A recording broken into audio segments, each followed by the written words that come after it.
Viewers আসসালামু আলাইকুম, সবাইকে আমার চ্যানেলের পক্ষ থেকে স্বাগত জানাচ্ছি।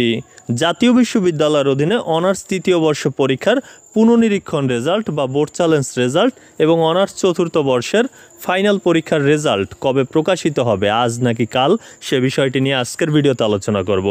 অনার্স তৃতীয় বর্ষের বোর্ড চ্যালেঞ্জের রেজাল্ট না পেয়ে কিন্তু শিক্ষার্থীরা এক প্রকার অনিশ্চয়তার মধ্যে রয়েছে, কেননা তাদের ফর্ম ফিল আপের ডেটও কিন্তু শেষ হয়ে যাচ্ছে।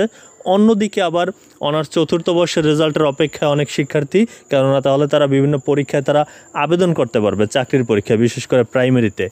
এমন একটা মুহূর্তে কিন্তু জাতীয় বিশ্ববিদ্যালয়ের ভিসি স্যার অবশ্য গত সপ্তাহে একটি ফেসবুক পোস্ট দিয়েছিলেন, যেখানে তিনি জানিয়েছেন যে চলতি সপ্তাহেই প্রকাশ হবে অনার্স তৃতীয় বর্ষ বোর্ড চ্যালেঞ্জ এবং অনার্স চতুর্থ বর্ষের ফাইনাল পরীক্ষার ফলাফল।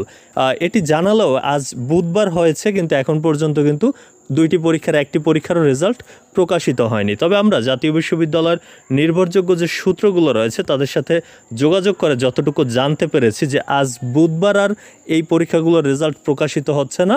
সেক্ষেত্রে আগামীকাল অর্থাৎ বৃহস্পতিবারই কিন্তু দুটি পরীক্ষারই ফলাফল প্রকাশিত হবে ইনশাল্লাহ। অর্থাৎ ফলাফল প্রকাশের যে কার্যক্রমগুলো, সেই কার্যক্রমের কিছু কাজ কিন্তু এখনও বাকি রয়েছে। বিশেষ করে অনার্স চতুর্থ বর্ষের ফলাফল প্রকাশ করার আগে ওয়েবসাইট আপডেটের একটি ব্যাপার থাকে, সেই কার্যক্রমগুলো এখনও সম্পন্ন করতে পারেনি মূলত জাতীয় বিশ্ববিদ্যালয়ের যারা আইসিটি ডিপার্টমেন্টে রয়েছে তারা। যে কারণে আমরা তাদের মাধ্যমে যতটুকু জানতে পেরেছি যে আগামীকাল বৃহস্পতিবারই দুটি পরীক্ষারই ফলাফল প্রকাশিত হতে যাচ্ছে। তো এই ছিল আপডেট তথ্যটি। এতক্ষণ সাথে থাকার জন্য অসংখ্য ধন্যবাদ।